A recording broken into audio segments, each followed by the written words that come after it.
खरं म्हणजे माननीय आपले पंतप्रधान नरेंद्र मोदीजी यांनी आपल्या आर्थिक समावेशनाला एक मोठी व्याप्ती दिली। आपल्या देशामध्ये आपण अर्थव्यवस्था सांगायचो, पण देशाची अर्धी लोकसंख्या ही अर्थव्यवस्थेच्या बाहेर होती।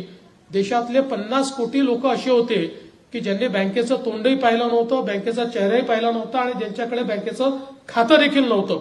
त्यामुळे शेवटी आपल्याला हे बघितलं पाहिजे की विकासामध्ये या ज्या आर्थिक संस्था असतात याचा एक मोलाचा वाटा आहे।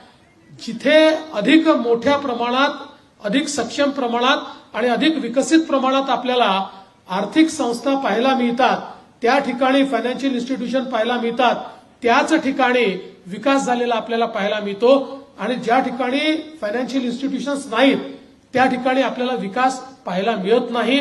आणि म्हणूनच माननीय मोदीजींनी संपूर्ण भारतातल्या प्रत्येक व्यक्तीला फायनान्शियल इन्क्लुजनच्या माध्यमातून, आर्थिक समावेशनाच्या माध्यमातून या बँकिंग सिस्टीमशी जोडलं।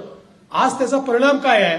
आज त्याचा परिणाम असा आहे की प्रत्येकाचं अकाउंट तयार झालं, डिजिटल आयडेंटिटी तयार झाली आणि आज आपल्या देशामध्ये या डिजिटल आयडेंटिटीच्या माध्यमातून, या अकाउंटच्या माध्यमातून कुठल्याही व्यक्तीला त्याचे जे फायदे आहेत ते थेट त्याच्या खात्यामध्ये आपण देऊ शकतो। डीबीटी सारखी एक व्यवस्था आपल्याकडे तयार झाली, ज्याच्यामुळे मोठ्या प्रमाणात भ्रष्टाचार कमी झाला आणि आता त्याच व्यवस्थेचा उपयोग करून सामान्य माणसाला देखील अधिकारिता देण्याकरता वेगवेगळ्या योजनांतनं वेगवेगळी कर्ज दिली जातात, त्यातनं त्यांना आपल्या पायावर सक्षमतेनं उभं करता येतं।